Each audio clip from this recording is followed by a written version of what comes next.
Hey guys, today I'm watching Why Heaters Are the Future of Cooling by Vox. So let's get into it. Should be interesting. And please like this video and subscribe to the channel.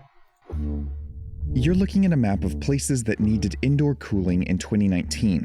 The redder an area is, the more often temperatures were hot enough that people needed some kind of cooling to be comfortable indoors. The study also charted this into the future. When you zoom in, you can see just how many places that haven't needed to cool their buildings will need to, like here in Western Europe, by 2040 and by 2070, Northern China and Japan, and in the Pacific Northwest of the US, where that change is already underway. Seattle is the least air-conditioned metro area in the U.S. Most people in this area do not have air conditioning. We tried to get one, buy one, and they're all sold out of AC units. Dozens of customers lining up at this hardware store only leave empty-handed.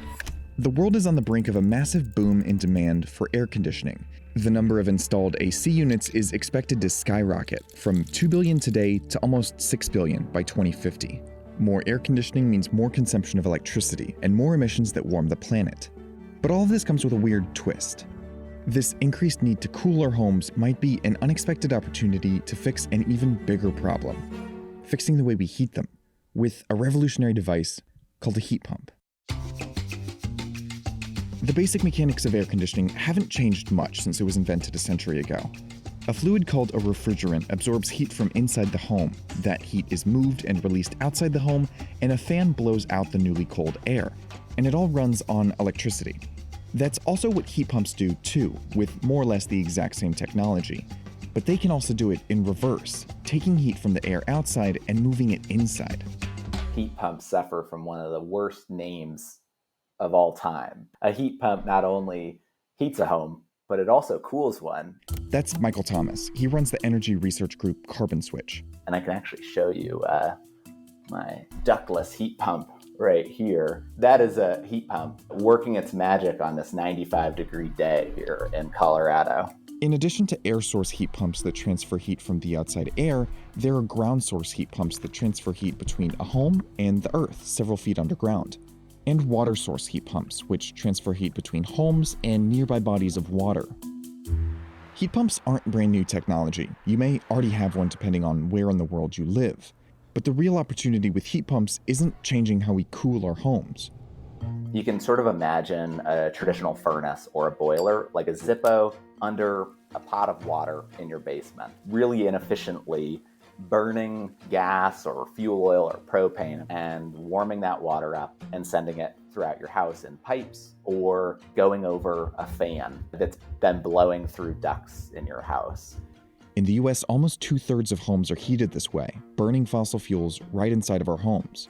Residential, public, and commercial buildings make up almost 1/3 of global CO2 emissions, and heating specifically is responsible for 45% of those building emissions worldwide. The impact of cooling is relatively small, but of course, that's growing. And that's the opportunity. If instead of traditional ACs, people buy electric machines that both heat and cool, And just better architecture would help. Better planning on the infrastructure would also help the cooling. There's ancient methods for pretty much dealing with the heat. So we should also use those in areas that need them. the need for fossil fuel heating will go way down. Heat pumps are one of the most important climate solutions. Also, if we just built more, nuclear power stations and nuclear power plants, that would also help with the energy demands. We could cool a lot more areas as well. We should also be siphoning a lot of the heat to certain areas that need the heat as well. We could siphon these areas to saunas and gyms and such, and areas that just need the heat. That's what they used to do in medieval times. They used to siphon the heat off to bakeries and saunas and public baths. Solutions that we have. This map shows the regions where buildings need to be cooled during some parts of the year and heated during others. This is the market for heat pumps. It covers 1/3 of the world population.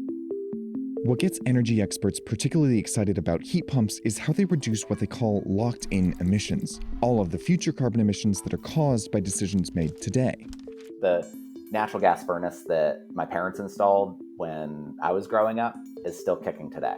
So you're making a decision that is going to impact climate for 20 or 30 years. One of the obstacles here is that fossil fuel heating is often subsidized by the government, while heat pumps can cost thousands of dollars. So heat pumps Damn. represent a particular kind of climate challenge. They rely on millions of individual homeowners each making a specific expensive choice. But that can change. They should be subsidized, yeah. The real solution to this problem is going to be policy change. We need to massively increase the scale of production of heat pumps in this country, which is going to be industrial policy, rebates and incentives, which is going to be budget reconciliation policy. We need natural gas to be properly priced for the negative impact that it has on society. Heat pumps alone won't solve the climate crisis. While they can extract warmth from the air when it's freezing outside, many models work less efficiently in sub-zero temperatures, where traditional furnaces might still be needed as backup. And until our electric grids are decarbonized, heat pumps will still run on electricity generated by fossil fuels. Overall, though, heat pumps present us with a At least those areas, though, at least those fossil fuel factories, you can filter the pollution a lot better. But still, we should be using more nuclear. rare opportunity to change something harmful and long-lasting about the way we live. And they show that the big collective changes we'll have to make to fight climate change won't all be massive infrastructure projects. Some of them will be right in our homes. We just have it in our minds that the solution to the climate crisis is build a lot of solar farms, build a lot of wind farms, drive electric vehicles. There's actually a lot of sort of boring Use public transportation instead of, driving cars. solutions like heat pumps that don't get as much press and aren't as popular in the mainstream, but can deliver really massive carbon reductions. Yeah. That's good. If you enjoyed my reaction, please like this video and subscribe to the channel. Let's check out some of the comments.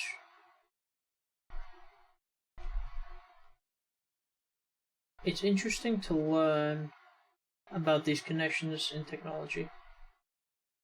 Big swing and a miss here, but I'm not talking about the efficiency differences between heat pumps versus traditional furnaces / electric heaters.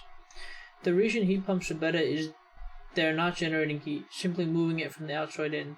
That can create inefficiencies of up to 500% when compared to traditional heating.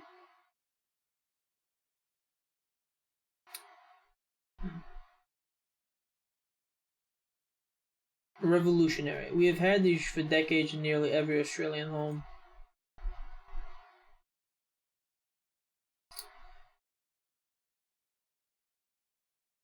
Lol, I was so interested only to realize after the video that literally every AC unit in my country has been a heat pump for decades. Some homes also have a wood/gas furnace, but a heat pump is the default here and it's not expensive at all. My country is not incredible, but geez, does the US have some major evolution to do, especially as the world's biggest economy? Yeah, true. One of the first surprises I had when I first moved to the US is basically nobody, especially in apartments, are using heat pumps instead of window ACs. You go to Japan, China, etc., you see window ACs are basically historical relics that literally nobody uses anymore. Heat pumps are, if nothing else, dead silence and super powerful compared to ACs in the US that sound literally like tractors and doesn't give much cooling. Heat pumps do not perform well under 40 degrees Fahrenheit, which can be easily complemented with some other electric heating solutions like electric radiators or floor warming. This isn't even an environmental concern. This is superior tech versus inferior tech. Honestly, yeah, we need those. ACs are heat pumps. Everywhere you go in Japan and China are using ACs. The only difference is they can be reversed and also bring heat in. The compressors all make the same amount of noise. It's just big fans that get loud if you have big units for cooling an entire house. Also, every picture of any big city in Asia has practically every window filled with window AC units. Stop bullshitting so much.